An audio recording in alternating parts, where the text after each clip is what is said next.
Finally Dubai visa খুলেই গেল। Dubai visa অবশেষে খুলেই গেল।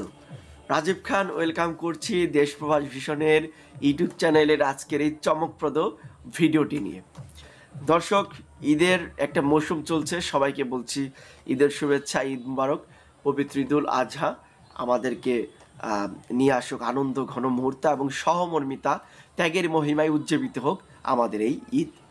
এই ঈদ মানে আনন্দ, ঈদ মানে খুশি। তবে আমরা চেষ্টা করব, আমরা যারা উচ্চবিত্ত আছি তারা আমাদের চাইতে যারা একটু নিম্নবিত্ত আছে তাদের খোঁজখবর রাখার, এবং আমরা চেষ্টা করব যে এই কুরবানি ঈদের যে আনন্দটা, গরিব দুঃখী ধনী গরিব সবাই মিলেমিশে একাকার হয়ে এই আনন্দটুকু যেন আমরা উপভোগ করতে পারি, সবাই যেন কাঁধে কাঁধ মিলে এই আনন্দটাকে উদযাপন করতে পারি। সেই লক্ষ্য থেকে আমি রাজীব খান, আজকের এই নতুন ভিডিও। দর্শক, দুবাই ভিসা অবশেষে খুলে গেল। অনেক ভিডিও আমি দুবাই নিয়ে অনেক ভিডিও বানিয়েছি, অনেকে ভালো কমেন্ট করেছে, অনেকে খারাপও কমেন্ট করেছে।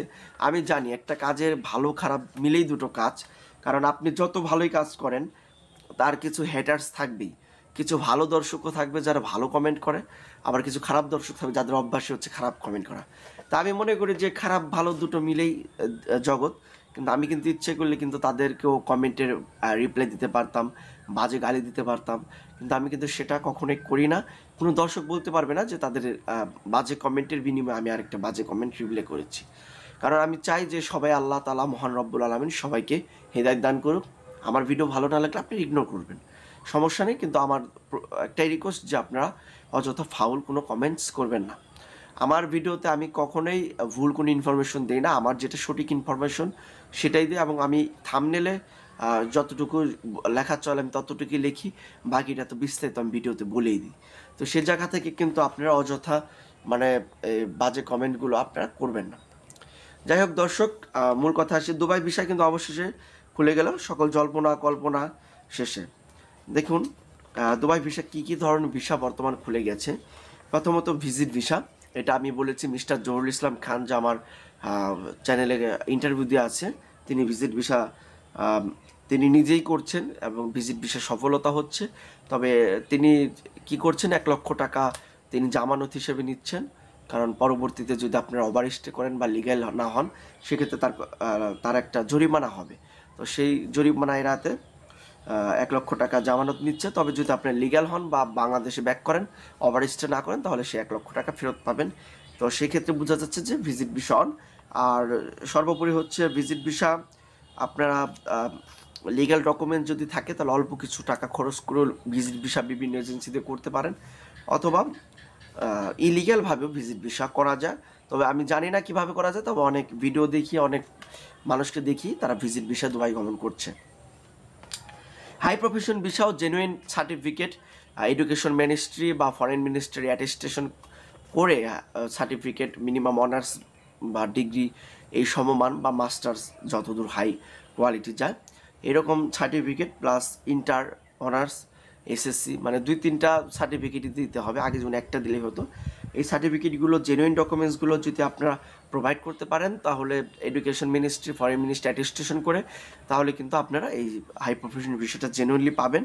আর ইলিগেলভাবে কিন্তু দালালরা করে থাকে, সেই বিষয়ে আমি কথা বলতে চাই না, সেটা আপনারা বুঝে নেবেন। তারপরে ট্রান্সফার হচ্ছে, কারণ আমি ট্রান্সফার হচ্ছে এটার প্রমাণ হচ্ছে যে ওই যে মিস্টার জহুরুল ইসলাম খান, তিনি যে ভিসাগুলো করেছে, তার যে 2টা কোম্পানি আছে, কিন্তু তিনি কিন্তু সর্বপ্রথম দুবাইতে গিয়েছিলেন হচ্ছে আপনার, আমি আগের ভিডিওতে বলেছি, তারপর একটু সংক্ষিপ্তভাবে বলি, যে অন্য একটা কোম্পানিতে হাই প্রফেশন ভিসায় গিয়েছিলেন। কিন্তু বর্তমানে কিন্তু তার ওই ভিসাটা 2 বছর মেয়াদ থাকার কারণে তিনি কিন্তু তখন ভিসা ট্রান্সফার করে নাই। তো এখন কিন্তু তিনি কিন্তু ওই ভিসা থেকে নিজের কোম্পানিতে ট্রান্সফার হচ্ছে। তো সেক্ষেত্রে বোঝা যাচ্ছে যে ট্রান্সফার হচ্ছে। আরবি ঘরের ভিসাও হচ্ছে, যদি আরবি যদি চায় যে আমার ঘরের ভিসা নিব, সেটা লাইক ড্রাইভার, হোমওয়ার্ক, ঠিক আছে, এই ধরনের ভিসা হচ্ছে, লাইক অথবা বাগান ক্লিনার, এরকম হচ্ছে।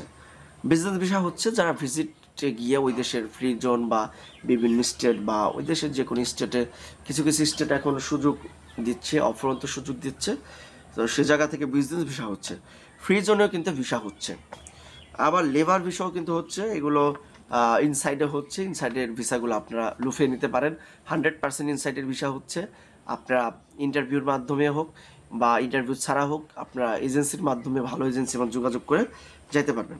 তবে এই সবগুলো ভিসাই অন, তবে সেটা কি হচ্ছে কঠিন নিয়মের মধ্যে হচ্ছে ঢালাওভাবে খুলেছে আবার খুলে নাই। এতদিন খালি বলেছিলাম ঢালাওভাবে খুলে নাই, তবে আমি বলবো ঢালাওভাবে খুলেছে এখন বলবো, তবে 70%, মানে 70% খুলেছে।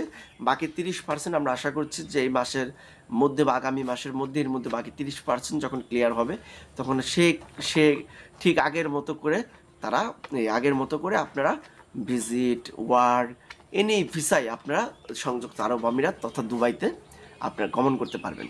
এই বিষয়গুলো কিন্তু একদম অথেন্টিক নিউজ। এই অথেন্টিক নিউজের বিরোধিতা করার কারো ক্ষমতা নেই। আমি চ্যালেঞ্জ করলাম, যদি আমার এই কথাগুলো যদি তারা ভুল প্রমাণ করতে পারে, আপনার যা শাস্তি দেবেন আমি মাথা পেতে নেব। সে প্রত্যাশায় সবাই ভালো থাকবেন, সুস্থ থাকবেন। ধন্যবাদ। আসসালামু আলাইকুম।